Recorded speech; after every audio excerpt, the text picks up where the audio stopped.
यह कहानी उत्तर प्रदेश के अमरोहा जिले के एक गांव बावनखेड़ी की है, जो 14-15 अप्रैल 2008 की एक सन्नाटे भरी रात में घटित एक ऐसी घटना का वर्णन करती है जिसने पूरे प्रदेश की राजनीति और प्रशासन को हिलाकर रख दिया था।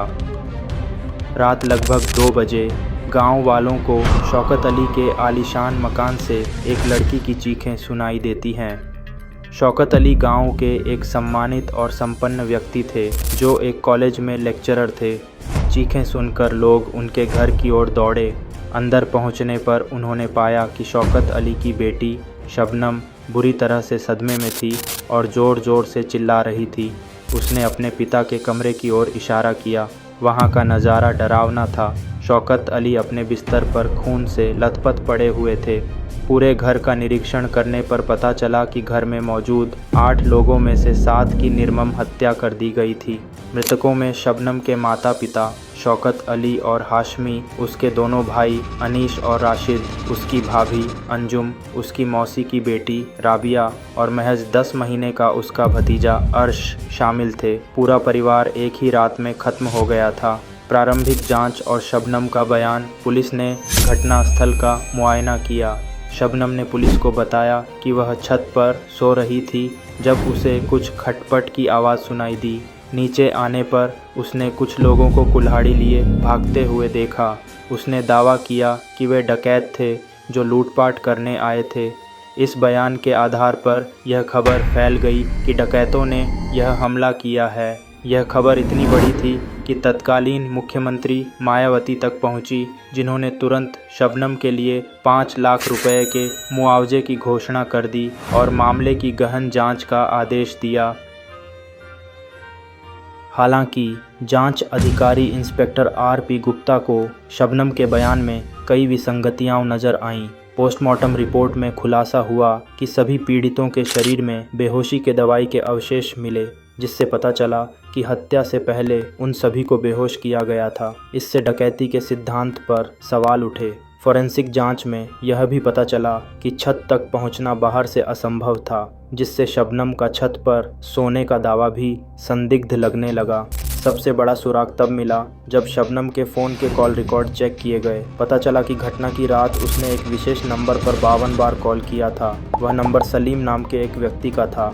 एक मुखबिर के टिप के बाद पुलिस ने सलीम को हिरासत में लिया और कड़ी पूछताछ की। आखिरकार सलीम ने सारे कत्ल कबूल कर लिए और हथियार के रूप में इस्तेमाल की गई कुल्हाड़ी भी पुलिस को सौंप दी। उसने दावा किया कि यह सब शबनम के कहने पर किया गया था। पुलिस ने शबनम और सलीम का आमना सामना कराया। सलीम के सामने आने के बाद शबनम का साहस टूट गया और उसने रोते हुए पूरी सच्चाई कबूल कर ली। जांच और कोर्ट की कार्यवाही में जो तथ्य सामने आए, उनके अनुसार पूरी कहानी कुछ इस प्रकार थी। शबनम एक पढ़ी लिखी डबल MA और स्कूल में शिक्षा मित्र थी, जबकि सलीम एक लकड़ी की मिल में काम करने वाला एक 5वीं फेल व्यक्ति था। दोनों एक दूसरे को पसंद करने लगे और प्रेम संबंध बना लिए। जब शबनम ने घर वालों को सलीम से शादी की इच्छा जताई तो उसके समृद्ध और प्रतिष्ठित परिवार ने साफ इनकार कर दिया। शबनम की जिद के आगे जब कोई रास्ता नहीं दिखा तो दोनों ने एक भयानक योजना बनाई। परिवार के सभी सदस्यों को मारकर जायदाद हासिल करना और आज़ादी से साथ रहना। 14 अप्रैल को शबनम ने अपने दोनों भाइयों को घर वापस बुलाया। रात में उसने अपनी मौसेरी बहन राबिया के साथ मिलकर खाना बनाया और फिर सभी को चाय पिलाई। इसी चाय में सलीम द्वारा दिए गए बेहोशी के दवाई को मिला दिया गया था।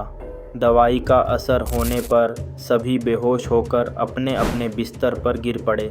इसके बाद शबनम ने सलीम को फ़ोन कर बुलाया। दोनों ने मिलकर एक एक करके कुल्हाड़ी से सभी 6 लोगों की हत्या कर दी। सलीम के जाने के बाद शबनम ने खुद अपने 10 महीने के भतीजे अर्श का गला घोंटकर उसकी हत्या कर दी, ताकि कोई गवाह और जायदाद का हिस्सा न बने। दोनों को गिरफ्तार कर लिया गया और कोर्ट में मुकदमा चला। हर अदालत, जिला कोर्ट, इलाहाबाद हाई कोर्ट और सुप्रीम कोर्ट ने उन्हें फांसी की सज़ा सुनाई। सभी दया याचिकाएं खारिज हो चुकी हैं। एक दिलचस्प खुलासा यह हुआ कि गिरफ्तारी के बाद पता चला कि शबनम की कोख में एक बच्चा पल रहा है, जेल में ही उसने एक बेटे को जन्म दिया। उस बेटे को शबनम के एक कॉलेज मित्र सैफ़ी ने गोद ले लिया है, जो आज उसे अपने बच्चे की तरह पाल रहा है। फिलहाल शबनम रामपुर जेल में और सलीम प्रयागराज जेल में फांसी का इंतज़ार कर रहे हैं। शबनम ने एक अंतिम दया याचिका राज्यपाल के पास भेजी थी। यह मामला आज भी एक खौफनाक मिसाल के तौर पर याद किया जाता है, जहां प्रेम के नाम पर की गई हिंसा ने एक पूरे परिवार का सर्वनाश कर दिया।